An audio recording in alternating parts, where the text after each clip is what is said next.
So, yeah, it's really fascinating, and I think until the military specifically acknowledges that they're recruiting intentionally, and they probably do already acknowledge this behind the scenes, that they're recruiting intentionally people who come from rich people don't join the military, you Right. know.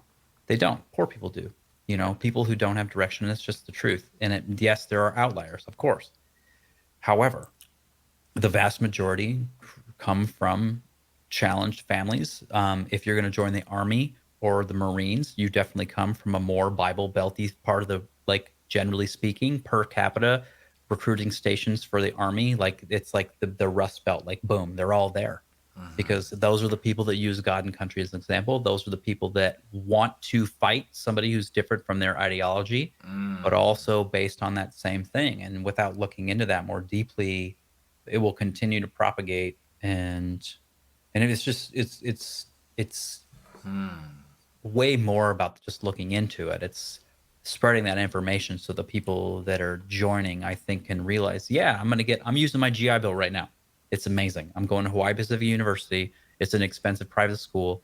The government is paying for it, and they're giving me $3,000 a month while I go to school, which is an amazing thing. However, what I had to give to get that, like, you know, so it's just one of those things. I think the more we know, we can make more informed decisions.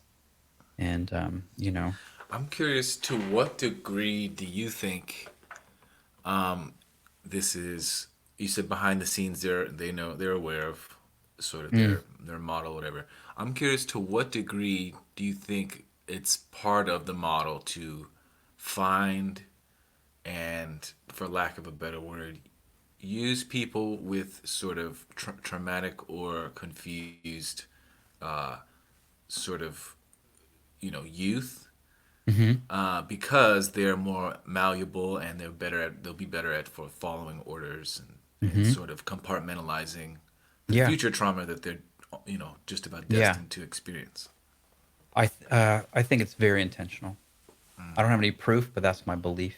Okay. And you and I both know that if you suffer trauma as a child, like, some of those childlike features, like, they go with you.